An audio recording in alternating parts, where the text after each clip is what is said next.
Teman-teman tahu gak sih kalau negara juga bisa bikin janji dengan negara lain dan organisasi internasional lainnya? Pada video ini akan membahas mengenai bagaimana satu negara dan negara lainnya membuat perjanjian dengan mitra sejajar lainnya yang disebut dengan perjanjian internasional.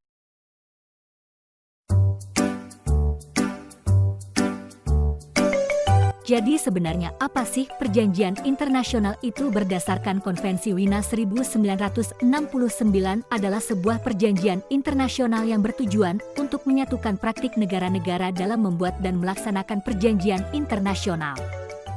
Konvensi ini memberikan kerangka hukum yang jelas dan komprehensif sehingga menciptakan kepastian hukum dalam hubungan antar negara. Nah, kalau menurut hukum Indonesia tentang perjanjian internasional diatur secara khusus dalam Undang-Undang Nomor 24 Tahun 2000 tentang Perjanjian Internasional. Perjanjian internasional adalah kesepakatan formal yang dibuat secara tertulis antara dua negara atau lebih, atau antara suatu negara dan suatu organisasi internasional. Perjanjian ini memiliki kekuatan hukum yang mengikat bagi para pihak yang membuatnya. Nah, beberapa bentuk-bentuk perjanjian yang sering digunakan antara lain persetujuan atau agreement atau treaty. Ini adalah perjanjian yang bisa bersifat bilateral, regional, ataupun multilateral dan hal yang disepakati sifatnya spesifik, misalnya mengenai perpajakan, perlindungan cagar budaya, atau pemberantasan korupsi. Sedangkan kalau MOU atau memorandum saling pengertian itu biasanya bersifat bilateral dan mengedepankan unsur persahabatan VAR dua negara. Ciri-ciri utama perjanjian internasional ditulis. Perjanjian internasional selalu dibuat dalam bentuk tertulis.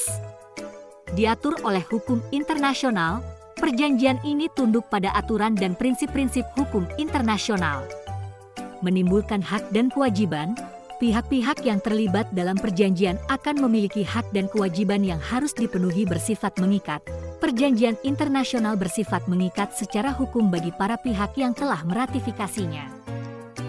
Selanjutnya, jenis-jenis perjanjian internasional yaitu 1. Bilateral, perjanjian yang hanya melibatkan dua negara. 2. Multilateral, perjanjian yang melibatkan lebih dari dua negara. 3. Regional, perjanjian yang melibatkan negara-negara dalam suatu kawasan tertentu. 4. Universal, perjanjian yang melibatkan sebagian besar negara di dunia. Selanjutnya terdapat tahap terjadinya perjanjian internasional.